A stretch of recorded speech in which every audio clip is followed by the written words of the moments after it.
Por eso los modelos tradicionales hoy día no están dando respuestas adecuadas, ¿no? Y lo vemos por distintas facetas. Lo vemos políticamente, lo vemos socialmente, vemos compañías que exacerban el micromanagement y están perdiendo mercado y están perdiendo rentabilidad. Y había que ir a las asambleas de los presidentes y los vicepresidentes, en que estaba la UDI, Renovación Nacional, el Partido Comunista, el Partido Socialista, la Democracia Cristiana, y nosotros éramos los únicos con voz propia, que era muy difícil porque era muy minoritaria. Y yo ahí me empecé a dar cuenta de que estando en un escenario, en un contexto de minoría absoluta, la voz mía y del presidente del Centro de Alumnos, dada nuestra capacidad fundamental de escuchar y articular consenso, era una voz relevante. Y ahí, yo ahí tenía 20 años, 21 años, ahí fue como, en este escenario complejo, mi voz se escucha por mi forma de fundamentar y de cuidar los espacios. Ahí yo me di cuenta. Hay una frase de uno de los directores de Pixar que yo la encuentro genial, ¿no? Y voy a contar el ejemplo. Habían hecho Bichos y querían hacer Bichos 2. Entonces el equipo de Bichos 1 se fue a hacer otra película, no me acuerdo cuál. Y pusieron un equipo nuevo en Bichos 2. Y tenían los plazos, los cronogramas. Y cuando los directores vieron el estado de avance y la calidad de cómo iba quedando Bichos 2, se dieron cuenta de que no estaba bajo los... se espantaron. Y lo que hicieron es que sacaron ese equipo y pusieron al equipo de Bichos 1 en el equipo de Bichos 2 y salió todo bien. Y la frase que yo la encuentro genial es: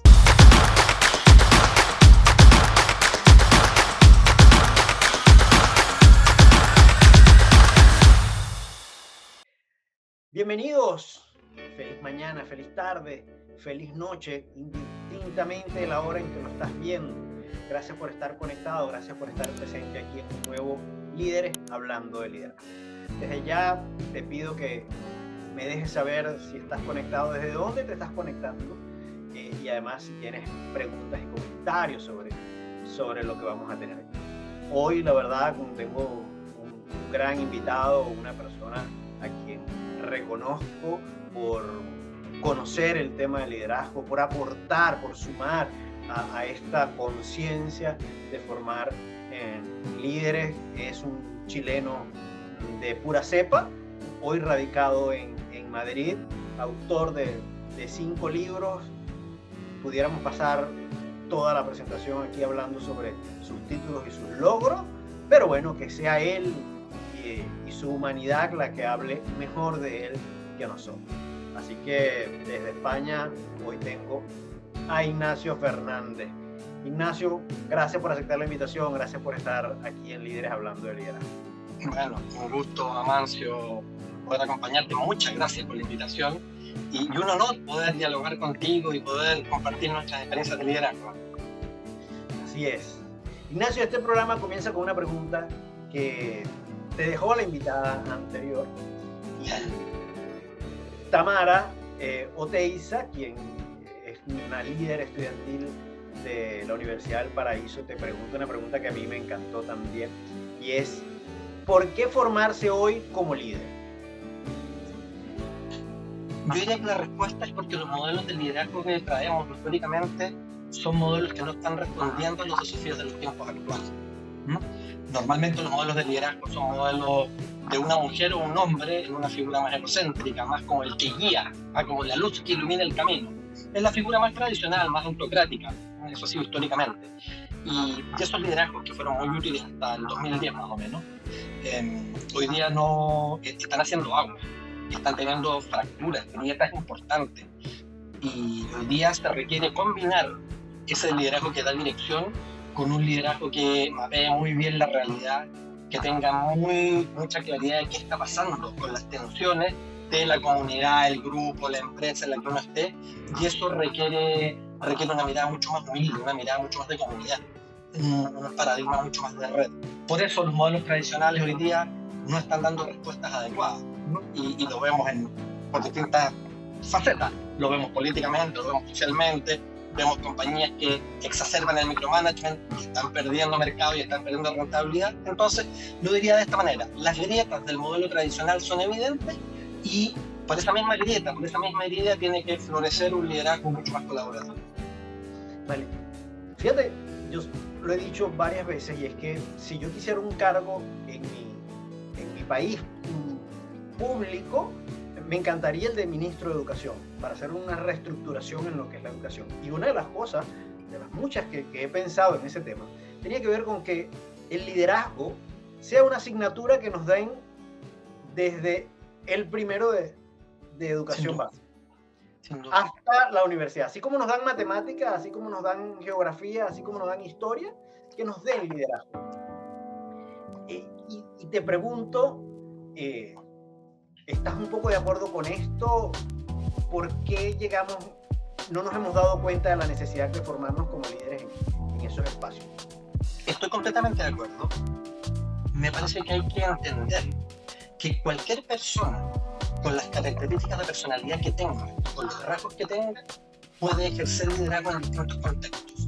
Vuelvo a decir esto, tenemos muy asociado el liderazgo a la gente más extrovertida, a la gente con más carisma, a las personas que son como más sociables, más entradoras, o que logran hacer una buena arenga, ¿no?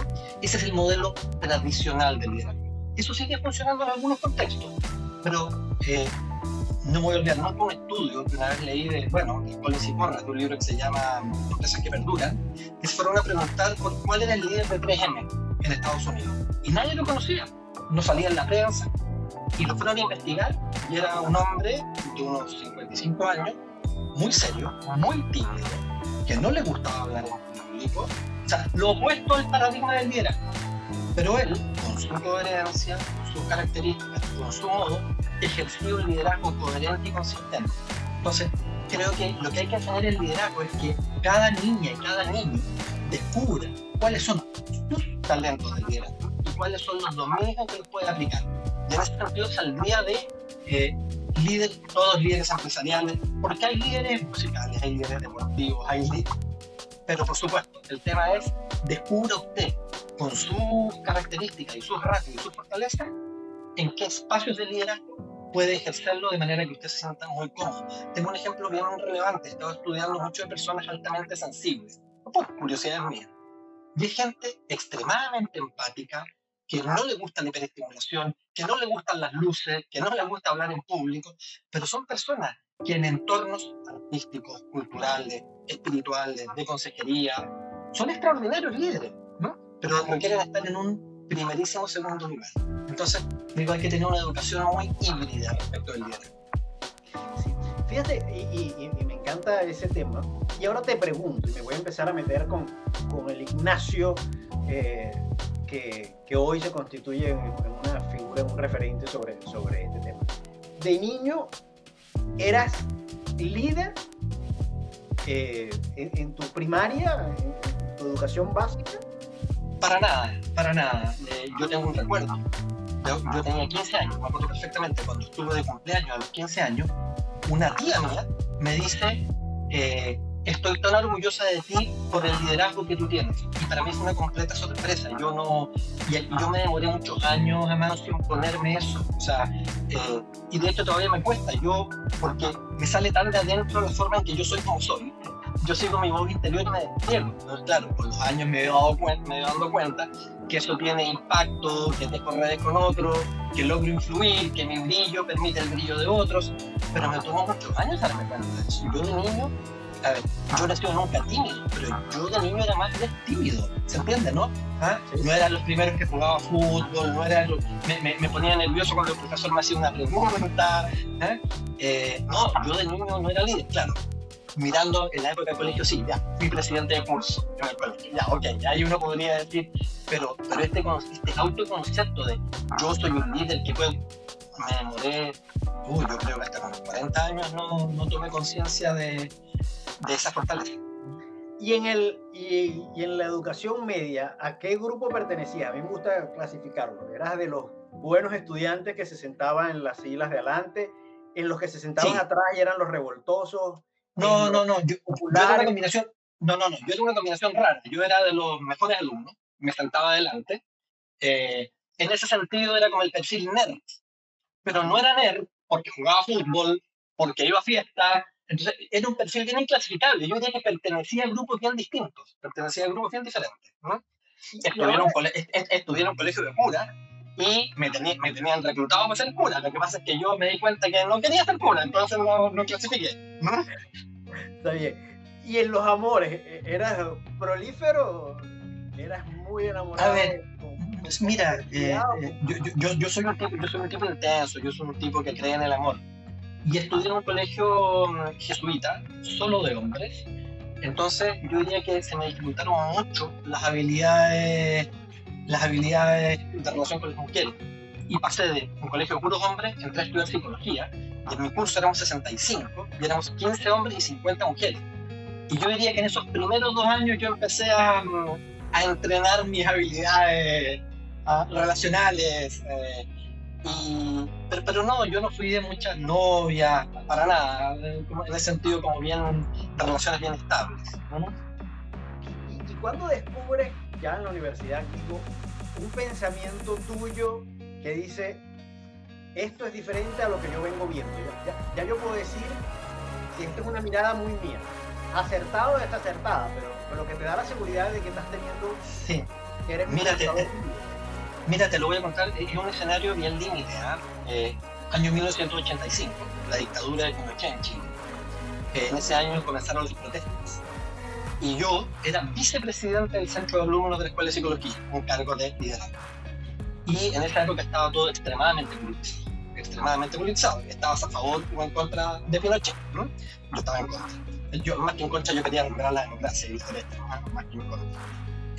Y pasó algo bien interesante. Había, no sé, 25 centros de alumnos de todas las carreras de la Universidad Católica. Y el centro de alumnos en que yo estaba era el único en que no teníamos militancia política. No militábamos en ningún partido político. Y había que ir a las asambleas de los presidentes y los vicepresidentes, en que estaba la UDI, Renovación Nacional, el Partido Comunista, el Partido Socialista, la Democracia Cristiana. Y nosotros éramos los únicos con voz propia, que era muy difícil porque era muy minoritaria. Y yo ahí me empecé a dar cuenta de que estando en un escenario, en un contexto de minoría absoluta, la voz mía y del presidente del centro de alumnos, dada nuestra capacidad fundamental de escuchar y articular consenso, era una voz relevante. Y ahí, yo ahí tenía 20 años, 21 años, ahí fue como, en este escenario complejo, mi voz se escucha por mi forma de fundamentar y de cuidar los espacios. Ahí yo me... Qué bueno, maravilla. Fíjate que mi país está viviendo eso que tú estás narrando hoy con unas condiciones exacerbadas.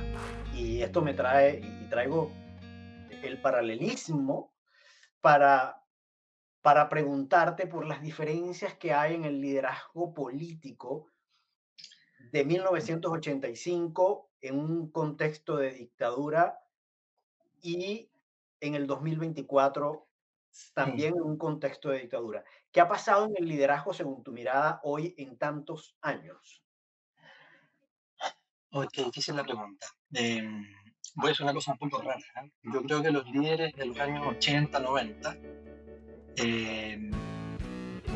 por dictatorial y fanáticos que fueran, tenían una cierta línea de coherencia. Tenían una cierta línea de coherencia. Yo hoy, y estoy pensando directamente en Maduro, en Putin, en Trump, en Ortega y en varios otros, y voy a hablar directo, me parece que son travestis, que están dispuestos a venderle el alma al diablo y a cambiar de discurso y hacer lo que sea por mantenerse en el poder. Voy a poner el caso de Pinochet.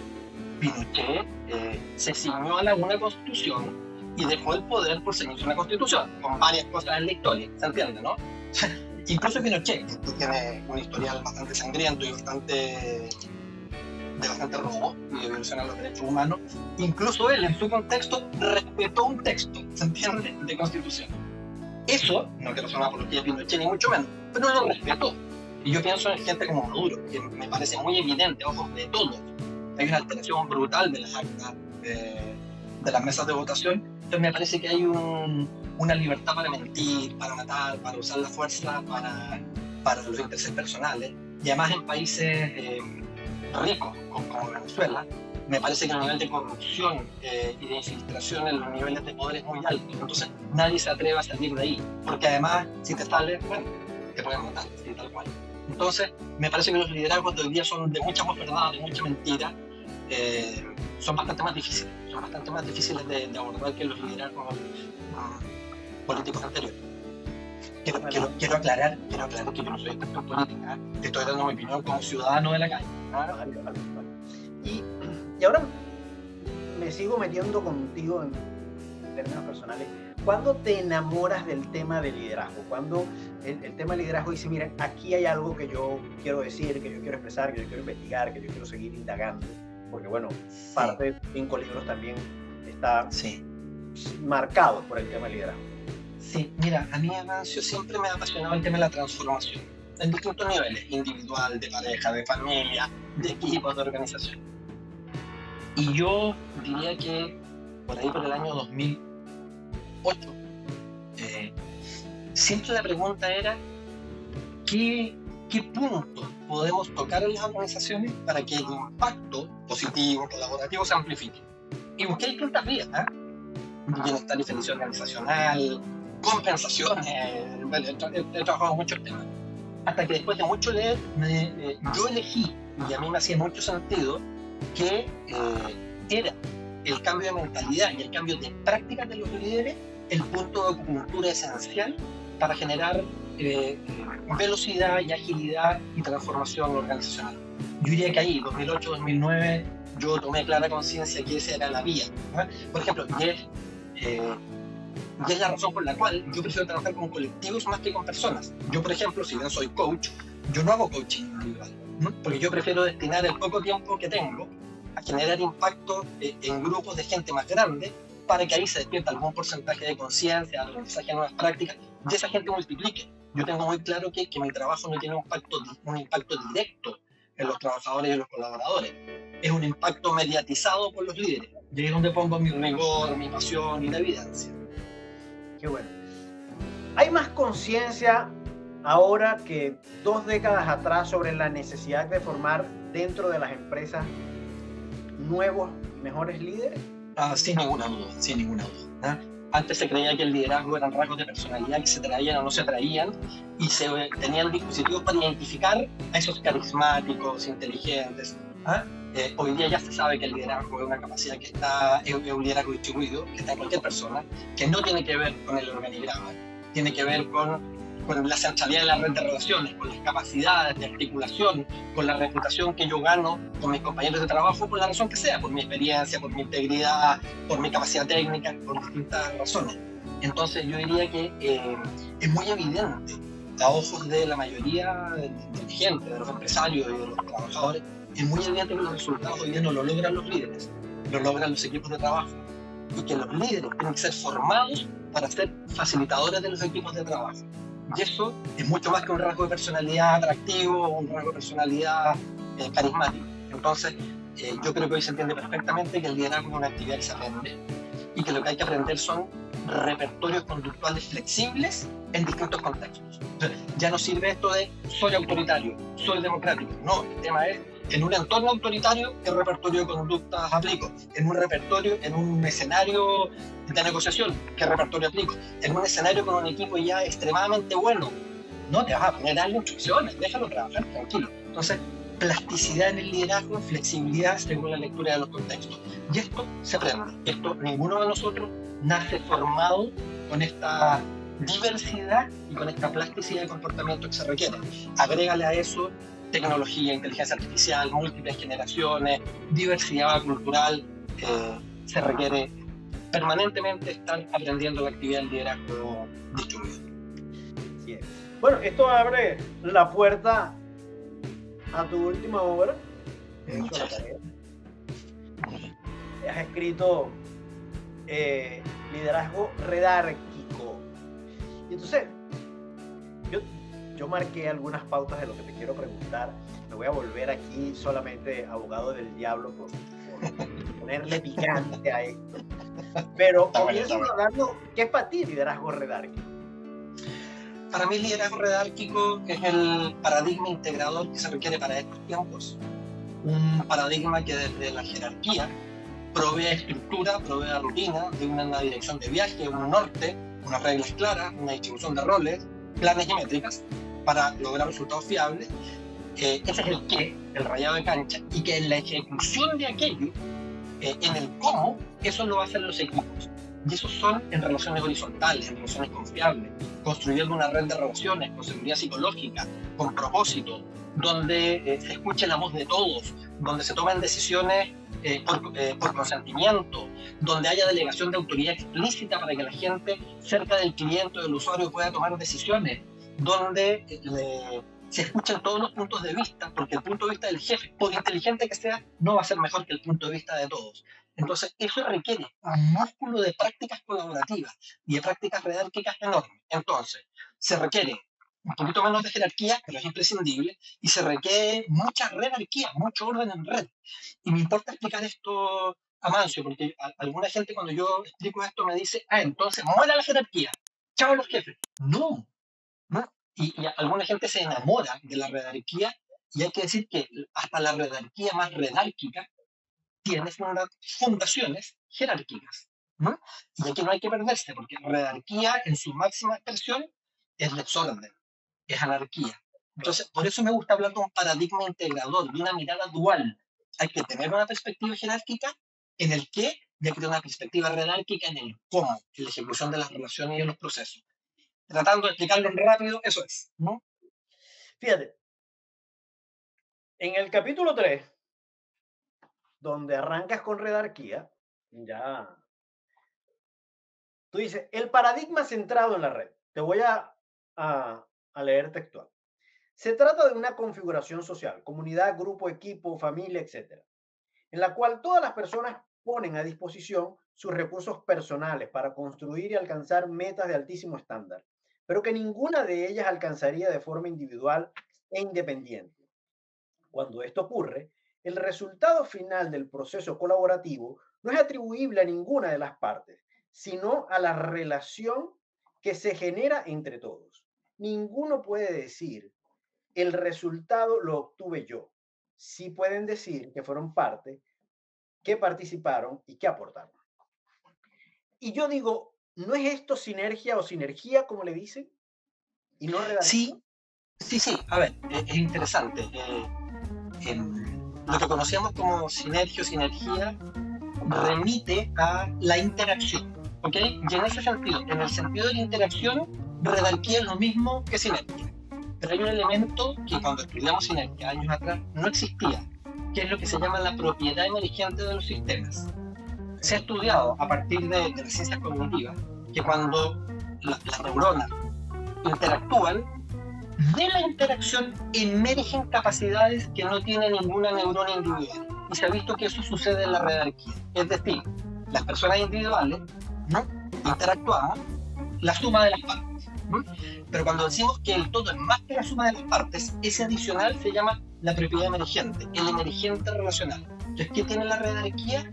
Que de la interacción emerge la inteligencia colectiva, ¿no? Entonces, claro, la palabra puede ser la misma, o sinergia o redarquía, pero aquí está este elemento de que ninguno es tan bueno como todos nosotros juntos. Y lo que hay que promover es la inteligencia colectiva, ¿no? Porque eso es lo que robustece las miradas, las soluciones. Y de la inteligencia colectiva surge la innovación, la creación de valor, nuevos productos, procesos, servicios.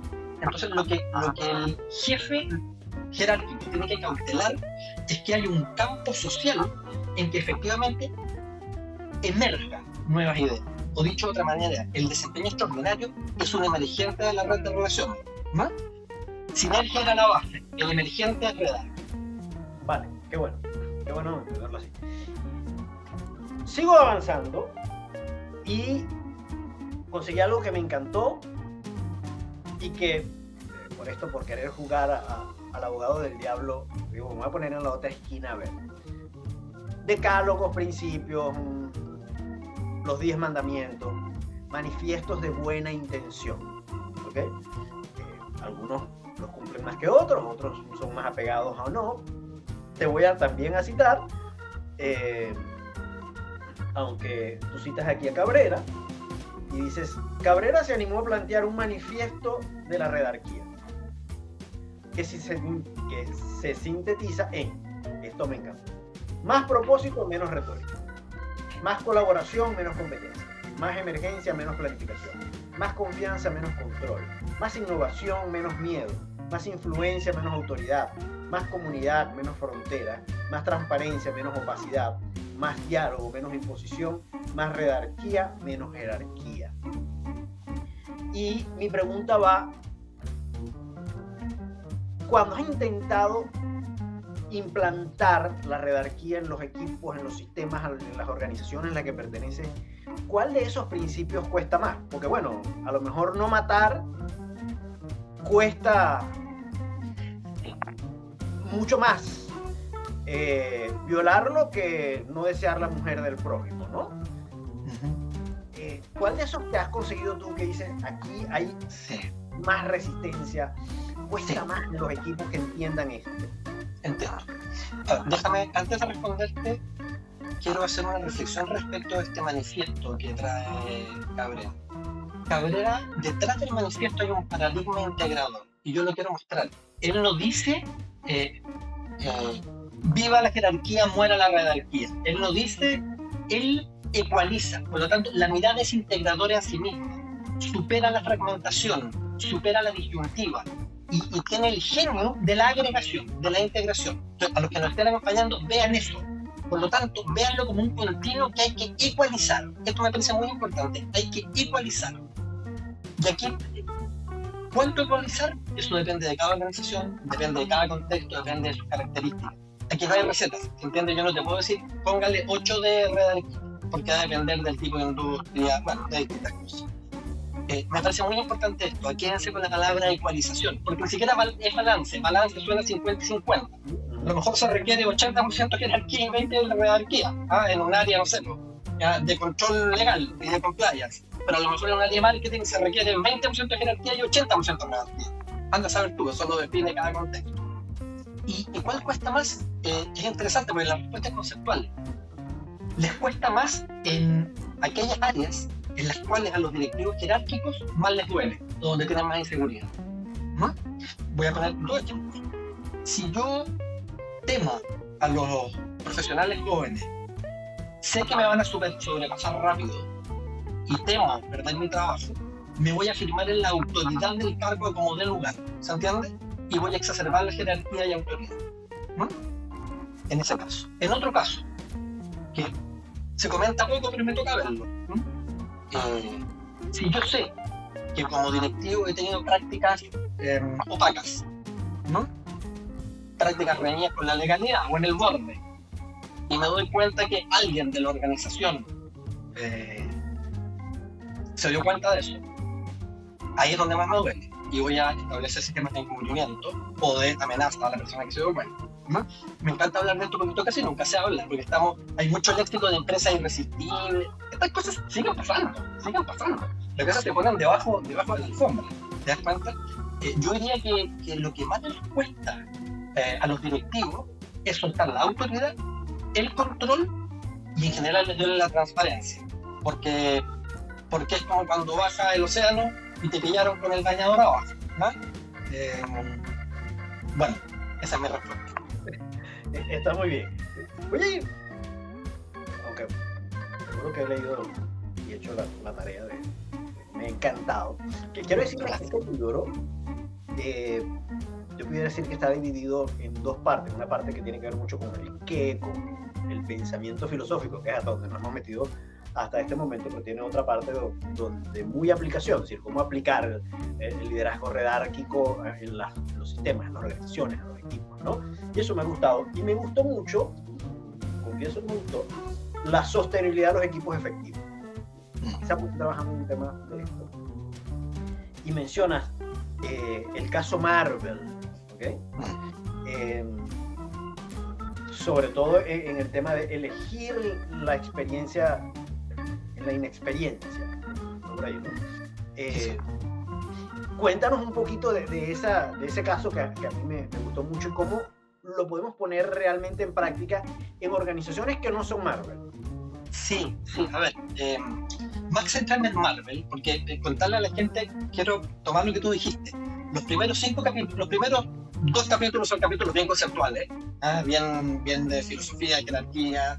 Luego vienen las definiciones de redarquía, liderazgo redárquico, y los últimos 3 capítulos son muy prácticos, ¿ah? Y me importa decirlo, porque si alguien quiere comprar el libro, no es teoría, ¿ah? Está basado en fundamentos teóricos, en vez de la evidencia científica, por supuesto, pero los últimos son, como yo digo, copiar y pegar. Vaya, lea y tome práctica. Y ahí están, ahí comentamos prácticas de Marvel, de Google, de Pixar. Y yo diría que voy a intentar trazar un vector entre las tres, más que ir solo al caso de Marvel. Y yo diría que hay una frase de uno de los directores de Pixar que yo la encuentro genial, ¿no? Y voy a contar el ejemplo. ¿Cuál era la película? Bueno, no me acuerdo. Creo que habían hecho Bichos y querían hacer Bichos 2. Creo que esa era la historia. Entonces el equipo de Bichos 1 se fue a hacer otra película, no me acuerdo cuál. Y pusieron un equipo nuevo en Bichos 2, ¿no? Y tenían los plazos, los cronogramas. Y cuando los directores vieron el estado de avance y la calidad de cómo iba quedando Bichos 2, se dieron cuenta de que no estaba bajo los estándares. Se espantaron. Y lo que hicieron es que sacaron ese equipo y pusieron el equipo de Bichos 1 en el equipo de Bichos 2. Y salió todo bien. Y la frase que yo encuentro genial es: si usted tiene una gran idea, y se le pasa a un equipo mediano o mediocre, la va a destruir. Y usted tiene una idea regular y se la pasa a un equipo extraordinario, la va a desechar o la va a hacer extraordinaria. Y a mí esta idea me gusta mucho, porque tendemos a creer, andamos siempre detrás como de la idea brillante, o del contenido brillante, o de la startup no sé qué. Y los casos de estas 3 empresas lo que muestran es que son los equipos extraordinarios los que logran los resultados, ¿no? Esa idea me parece extremadamente importante, ¿no? Qué bueno. ¿Dónde están implantando la redarquía o liderazgo redárquico del cual, de ese trabajo que tú haces con las organizaciones, te estás muy orgulloso, si puedes mencionarlo? Y sí. Lo que está pasando aquí nos tiene contento. Sí, mira, a ver, me pasan varias cosas. Me gusta tu pregunta porque siempre me la hacen y siempre me preguntan, ¿qué empresa es redárquica? Voy a ser súper directo. Hoy día ninguna en el mundo. Por algo muy sencillo. Estamos en una transición, estamos en un tránsito de nuestra mentalidad jerárquica a nuestra mentalidad redárquica. Esos tránsitos no son fáciles, son tránsitos lentos. Sigue habiendo mucho directivo, mucho dueño de empresa, una mentalidad excesivamente cuantitativa e hiperjerárquica, ¿entiendes? Entonces, que no le dan necesariamente valor a esta mirada. Entonces, ¿qué empresa como tal es redárquica en el mundo? Ninguna, ¿ok? Y aquí va un punto muy importante respecto de cómo se implementa esto, Amancio. Esto se implementa con pruebas piloto en equipos pequeños, porque, como tú muy bien dijiste, la segunda parte del libro son cómo. Y esos cómo generan rentabilidad, satisfacción del cliente, innovación y bienestar de las personas. Y yo entiendo que una empresa jerárquica, y me parece de lo más razonable, no se arriesgue a llevar toda la organización, porque es extremadamente arriesgado, es extremadamente inseguro. Entonces, hay que hacer pruebas piloto. ¿Y qué es lo que yo voy viendo a través de los estudios y a través de mi experiencia en muchas organizaciones de habla hispana? Que la gente con mentalidad muy cuantitativa y excesivamente jerárquica empieza a mirar estas pruebas piloto y se enamoran de los indicadores, ¿ok? Y no necesariamente entienden la dinámica. Entonces, mi recomendación siempre es la misma. Elija articuladores de proyectos específicos, multidisciplinarios, transversales, de corta duración, para que prototipeen esto. Porque finalmente son los resultados los que van a blindar el liderazgo redactivo. ¿Se entiende? Porque si hablamos de esto y no hay resultados, no va a tener ninguna validez. Claro. O sea, esto está pasando en muchas organizaciones, pero en grupos pequeños, ¿ya? 5, 10%. De hecho, yo estoy muy alerta porque leí una noticia hace como un mes que una empresa mundial se está atreviendo a ir a la lógica redárquica, no le dicen de esa manera, que es Bayer, la empresa Bayer. Entonces, miremosla, empecemos a mirarla porque se animaron a hacer una declaración pública mundial de que van a dotar de autoridad a equipos de trabajo semiautónomos, redárquicos. Así que, pero lo que quiero decir, ¿sabes la sensación que tengo? Bayer fue mi cliente, por lo menos en toda la región andina, y y no era necesariamente en ese momento una organización redárquica, sino más bien muy jerárquica. Sin duda. Sí, además, ¿sabes qué? Lo dije al pasar, y la redarquía es el modo de la mayoría de los jóvenes. ¿No? Entonces, aquí también estamos llamando un híbrido cultural. ¿Ah? La mayoría de los líderes, de los jefes jerárquicos, todavía son más de la generación X, ¿ok? La generación más del rigor, del foco en el qué, solo en lo cuantitativo. Y lo que pasa es que esa mirada, como te partí diciendo, se está utilizando. Porque hoy los jóvenes quieren trabajo híbrido, quieren ropa informal, quieren grupos de trabajo, quieren propósito, quieren desafíos, quieren movilidad.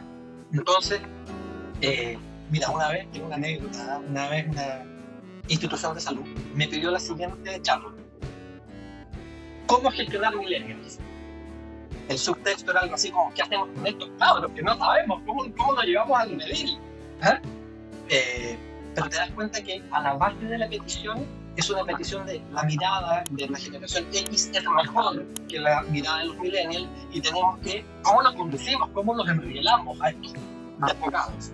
Y lo que yo acepté la invitación a la charla, y lo que yo les invité a la integración, al híbrido cultural, y les mostré las enormes ventajas de la generación X, las desventajas que tiene y las enormes ventajas de las generaciones actuales. De aquí yo invito a los de 45 para arriba a que miren los enormes talentos de las generaciones actuales y no hagan una proyección, porque lo que yo siempre escucho es: son poco rigurosos, son poco corporativos, son individualistas, solo quieren viajar. Bueno, si eso es así, eso es un dato de la causa, ¿se entiende, no? Eso es un dato, así le tocó. Eso es lo que tiene que administrar hoy en día, que tiene que ser flexible usted como directivo y como jefe. Claro, así es. Mira, ya que hablaste de la rentabilidad, aquí hay la pregunta del $1.000.000. Una pregunta que han respondido todos los invitados, ya van más de 100 programas de líderes hablando de liderazgo, y tú no te podías escapar a esta pregunta. Y es la siguiente. Es la pregunta del $1.000.000. ¿Qué hace rentable tu liderazgo? Cuidar al equipo y ofrecerle las mejores condiciones para que ellos, voluntaria y apasionadamente, entreguen lo mejor de sí mismos tras un propósito o un objetivo del equipo. Lo que hace rentable el liderazgo es cuidar al equipo. De Ignacio. Eso. ¿Qué hace rentable mi liderazgo? Entregarle las mejores condiciones a mis clientes para que ellos les puedan entregar las mejores condiciones a sus equipos, ¿no? Yo cuido mucho, Mancio, de que busco permanentemente la coherencia, ¿no? Porque si yo hablo de liderazgo redárquico y, por ejemplo, con mis clientes o con mis partners no establezco relaciones redárquicas, eso es fraudulento, eso es mentira. ¿Se entiende, no? Entonces, bueno, suena muy fácil de decir, pero yo busco eso. Entonces, hay mucha gente que a mí me ha escrito libros, me trata así como Don Ignacio, ¿se entiende? ¿No? Como que yo estoy arriba. Y yo no ofrezco eso. Yo sé que soy bueno en mis temas, como tú y como muchos otros. Pero eso no me pone en ninguna categoría especial, porque a la hora de sentarnos en una mesa a conversar, con las diferencias de conocimientos que tenemos, y a lo mejor con las diferencias de roles, sentados en una mesa, somos todas personas de igual legitimidad y dignidad. Y eso es lo que crea una red de relaciones. Lo que los griegos llaman el holding space. Hay que cuidar el espacio relacional, con seguridad, con confianza, respetando la identidad de todos, escuchando las tensiones, levantando las objeciones, sin imponer puntos de vista. Y si por cualquier razón no llegamos a acuerdo, decide el jefe, no hay problema, pero se escucha. Qué bueno. ¿Y cuál ha sido el equipo humano más grande que te ha tocado dirigir, te ha tocado liderar? Sí, a ver, yo fui ejecutivo los primeros 12 años de mi carrera, después dirigí el área de psicología organizacional de la Universidad Adolfo Ibáñez. Y aquí es interesante esto. Déjame decirte que yo, cuando fui gerente, se me reconocieron mis habilidades gerenciales, pero aquí viene algo importante. A mí no me gusta gerencia, ¿no? A mí no me agrada, ¿no? Porque es interesante esto. Tengo las capacidades, pero no coinciden ni con mi propósito ni con mi pasión, ¿no? Ni con lo que disfruto. Yo diría que el equipo más grande que me tocó dirigir fue no muy grande, 12 personas, 12, 15 personas, por ahí. Y es interesante porque hubo dificultades. Hubo dificultades porque además era en una universidad. Las universidades son súper jerárquicas y se espera que el director ilumine a los que están más abajo. Se entiende, estoy afirmando el argumento, ¿no? Y yo le ofrecía a mi equipo espacios de autonomía. Por supuesto, teníamos una llave de cancha, discutíamos las estrategias, hacíamos los planes, pero yo daba libertad y yo controlaba indicadores. Y no controlaba si iban o no iban, controlaba los indicadores que hay que controlar, ¿no? Calidad académica, matrícula, da lo mismo, distintas cosas. Y fue muy interesante, porque una vez una mujer de la misma edad mía me dice, ¿sabes, Ignacio? Es muy raro el estilo de vida. Y yo le digo, ¿por qué? Y su frase fue, es que eres como padre ausente, porque quería que yo estuviera machacando permanentemente, como el noto manager. Claro.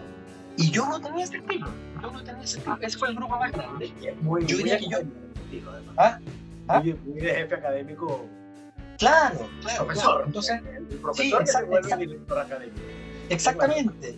Y en la lógica de la evaluación, y dime qué hay que hacer, y tú sabes, y yo obedezco. Entonces, claro, yo diría que hay un quiebre, porque varios, no todos de los profesores con los que yo trabajaba, querían un sistema de obediencia, y yo ofrecí un sistema de colaboración, empoderamiento y autonomía, ¿no? Quiero decir que con el tiempo, prácticamente todos se ajustaron, pero hubo que hacer una transición, ¿no? Qué bueno. Llegamos a una sección también obligada que a mí me gusta mucho, que es agilidad mental, de lo primero que te venga en la mente. La hemos llamado Culmina la oración. Lo vamos a hacer en esta lista. Yo te voy a decir una frase y lo primero que se te venga en la mente, responde. Bien. Una palabra que no debe faltar en el lenguaje del líder es colaboración. Las redes sociales son solo un mecanismo de interacción. La mayor virtud. La sensibilidad. El mundo grita por líderes capaces de servir a los demás. Qué bueno. Bueno, querido Ignacio, llegó el momento del liderazgo. Llegó el momento en que nos cuentas de manera anecdótica tu momento de liderazgo, un momento en que actuaste como líder, impactaste a uno o a muchos, o un momento en que alguien actuó como líder en tu vida y te impactó y quieres reconocer su liderazgo. En este momento yo te dejo solo con mi audiencia y tú nos comentas tu momento de liderazgo. A ver, yo tengo una historia que amo mucho, voy a decirlo así. Corría el año 2006. Yo participé del equipo fundador de la Escuela de Psicología de la Universidad Adolfo Ibáñez. Y en el año 2006, la primera generación de estudiantes tenía que hacer su formación de magíster. Y yo fui el que diseñó el magíster en Psicología de las Organizaciones. Y cuando digo yo, sé que soy un autorreferente, pero en este caso fui yo. Y además fue una cosa bien loca, me desperté una noche y bueno, ya ahí se dibujaron. Y yo le dediqué muchos años de evidencia, de rigor, de mucha pasión con los estudiantes del magíster de Psicología de las Organizaciones. Y yo no me contaba el cuento de que yo iba a ser un líder de esos estudiantes, ni nada por el estilo. Yo hacía algo que me parecía que era una contribución al mundo. Cómo tener estudiantes que amaran los resultados, pero que entendieran que los qué dependen de los cómo, y fueran radicalmente cuidadosos, radicalmente sensibles, empáticos, técnicamente de altísimo estándar. Y construimos eso, fuimos contratando distintos profesores. Ese magíster existe hasta el día de hoy, lo conocí en la universidad en 2017, lo dirigí muchos años. Y si yo miro hacia atrás, y sobre todo lo tomo para no ponerlo tanto en primera persona, los primeros graduados ya tienen 40 años, y varios son gerentes de compañías importantes. Y para mí es muy gratificante, muy emocionante escuchar lo que ellos dicen de su formación en ese magíster y de lo que algunos dicen de mi acompañamiento con ellos en eso, y de los espacios de integración y de reflexión y a ratos de provocación a lo que yo los invitaba. Entonces, vuelvo a decir, yo no me sentía el líder ni mucho menos, pero yo miro hacia atrás y varios de ellos me lo han reconocido de esa manera. Entonces es una historia que a mí me gusta mucho porque este rótulo de líder te lo pone otro, ¿no? Es como la calidad de servicio que la define el cliente. Yo miro Y a mí siempre me ha movido tenerle fidelidad a una voz interior que me mueve a construir espacios para que otros puedan hacer lo mejor que puedan por otros. Yo miro para atrás y tengo como un gen colaborativo, para decirlo de alguna manera. Y eso me ha hecho, por supuesto, chocar muchas veces con una estructura jerárquica o muy autoritaria, o con personas que creen que se les debe obediencia por el rol. Esa es mi historia, ¿no? Una historia muy que atesoro. Ahí donde están los niveles, los espacios de trascendencia humana, ¿no? Tal cual. Ignacio, yo voy a irme con una última pregunta que es muy personal y injusta, además. Creo que esta pregunta es injusta, pero igual la voy a hacer. Tú tienes nietos, ¿ya? Tú tienes... No aún. No, tengo hijos grandes, pero todavía tengo 5 hijos y tengo 2 hijas grandes, pero no tengo nietos. Hasta ahora no tienes nietos, muy bien. Vamos No. a suponer que uno de tus nietos, cuando nazca, cuando los tengas, te pregunta: abuelo, ¿cuál de tus 5 libros hasta hoy me recomiendas leer? Yo le preguntaría para qué lo quieren. Porque si lo quieren para un camino de crecimiento personal y de transformación personal, le diría que lea Las Sendas del Despertar. Si lo quisiera para el desarrollo de las capacidades individuales como líder, le diría que leyera Liderazgo Efectivo para el Alto Desempeño.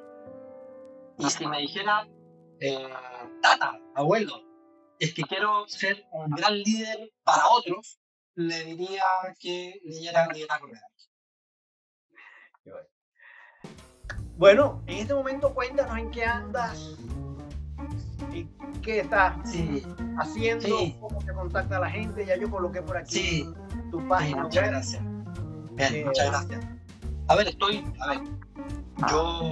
Yo, Amancio, soy un creador de metodologías de liderazgo innovador y de equipos extraordinarios. A eso me dedico. Me dedico a trabajar con compañías en formación de líderes redactivos, transformadores, y a llevar a equipos de mediano desempeño al altísimo desempeño. A eso me dedico. La verdad, con la vida que me va muy bien, trabajo con un equipo de consultores y de partners de primerísimo nivel, toda gente muy experimentada. Y eso es lo que hago, y lo hago con mucho cariño, lo hago con mucho amor. También estoy empezando a diseñar una plataforma de grandes ideas en que lo que yo y otros sabemos lo vamos a poner al servicio en una plataforma en que vas a poder entrar y en 5 o 10 minutos traer las ideas más disruptivas y más innovadoras. Esto lo decidí, yo llevo muchos años haciendo clases, formando a mucha gente, y ya no tengo tiempo para eso.